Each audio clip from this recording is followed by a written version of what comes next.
So for each of the nodes on my fitness roadmap I've been working on for software engineers, I look into the latest literature to make sure that what I've been doing is accurate and up to date. And for most of this, I look exclusively at the scientific literature. But when you're just Googling about, naturally you come across YouTube videos. And there's a lot of sensationalization around fitness as a whole. And as a result, people espouse these crazy, very specific strategies and techniques that maybe would add like a percent of a percent onto your progress, but in reality they're just super niche, and in a lot of these cases it's things that will take a lot of time out of your day, but you'll get almost no bang for your buck for it. So I'll be skipping ahead a little bit. I want to talk about this study here, Progression Models in Resistance Training for Healthy Adults by the American College of Sports Medicine. These guys have a really nice summary of the fundamentals of resistance training and give you the highest yields actions that will actually make a difference, that will actually make up 60 to 70% of your progression. So I'm just going to summarize them quickly for you and explain to you why these are the things that you need to be thinking about when you're going to the gym. So the first one is probably the biggest one, right? Progressive overload. It's defined here as the gradual increase of stress placed upon the body during exercise training. So essentially the idea is that, okay, you go to the gym, last week you did bench press 40 kilograms and you did 3 lots of 5 reps. Now, if you're going to progressively overload it, you can do more reps, you can do more sets, or you can do more weight. So if I did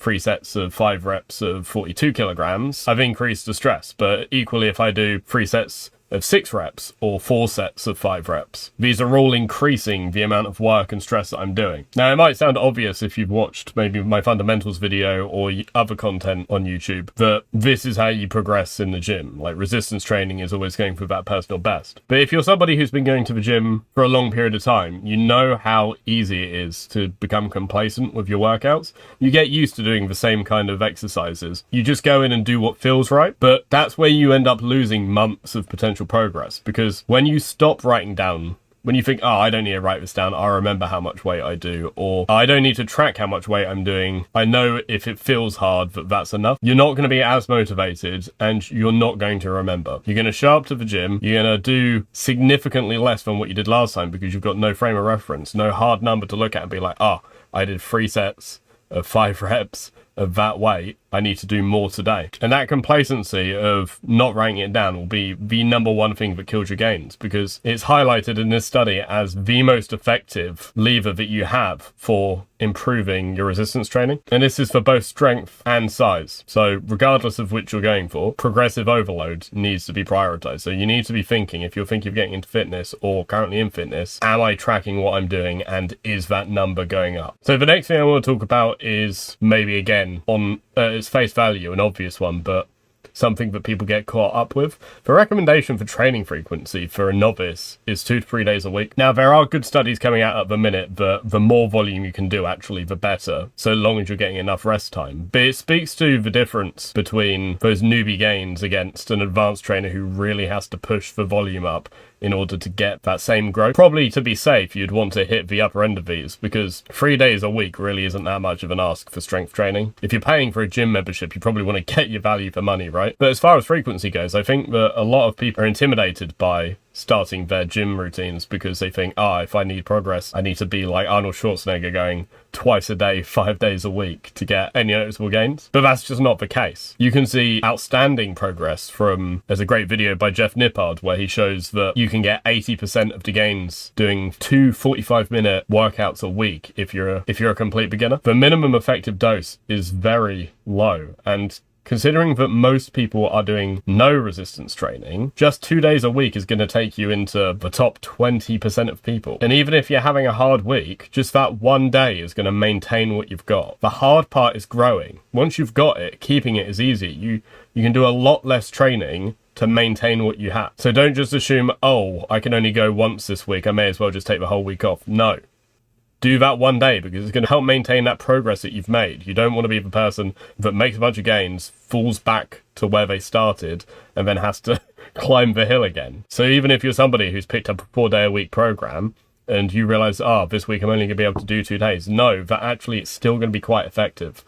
And it's still going to be contributing to your progress. It's always worth showing up when you can, even if it's just 1 day a week for a period of time. The other item in the top 3 that is worth me mentioning is variation. This is where paying for a program can trump just winging it. The chances are that you're not going to mentally include periodization in your workouts. You're not thinking, I've worked hard here for 6 to 8 weeks. I should probably take a week to reduce my volume and then bring it back up again. You're not thinking, oh yes, I've done a lot of cable pull downs for triceps. Maybe I should do some skull crushers, unless you've seen someone do it or you've seen maybe a video mentioning that it's a good exercise to do. Doing the same routine over and over again, first and foremost, can be boring, and that's cited in this study as one of the main reasons that people start slowing down their progress, getting bored of their routine. So a good program, you'll notice that some days they'll mention, oh, do a drop set, do a superset. For weight that you would normally do for this exercise, do this weight for this new exercise. The reason that they're throwing that in there is variation. Not only is it going to stimulate your muscle adaptation, you're going to build more strength, build more size. It's going to prevent that boredom that leads to a lot of people falling off the horse. So you may have also heard that muscle isn't made in the gym, it's made on rest days. You need to make sure that your rest days are actual rest. It's not okay to, on your rest day, sure, I'm not going to do any exercise today, but I'm going to spend 12 hours working on my app or learning a new framework, building on your software skills. Anything that is stressing you out is contributing to strain on your nervous system. Have a proper rest day.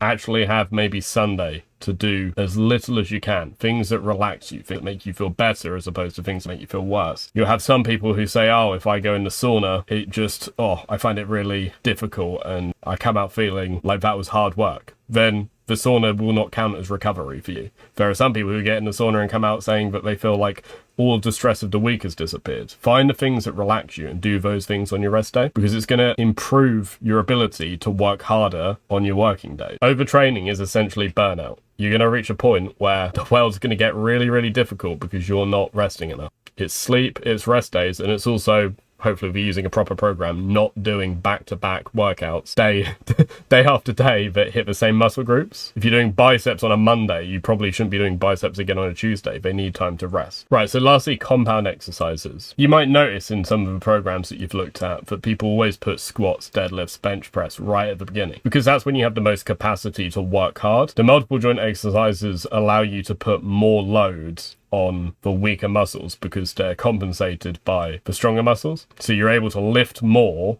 you're able to put them under more stress, and therefore you're able to get more growth out of them. If you're not on a specific program, prioritize these first when you have the most energy, because they're the most bang for your buck exercises.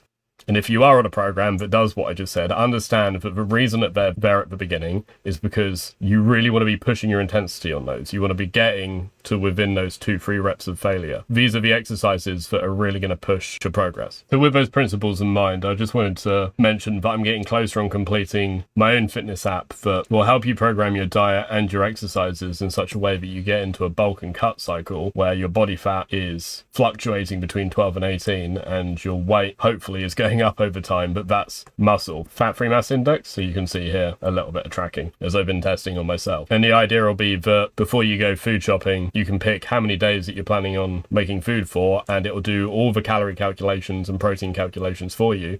So if you get enough protein per meal and calories, so that if you need to cut, it brings down your weight for you. If you need to bulk, it brings up your weight for you. And if you need to get into that bulk and cut cycle, then it will get you into that cycle without you having to calculate your calories for the week, calculate your macros. It just does it for you. So if you'd be interested in this, I'll leave a link in the description for my newsletter where I'll be sending updates on my progress and when I release it. And if you're looking for another video to watch, I do have the main roadmap series where in my last video I went through the highest yield diet principles, which would accompany this video quite nicely, because if you did the two of them together, you're on the right track. Hopefully that video helps.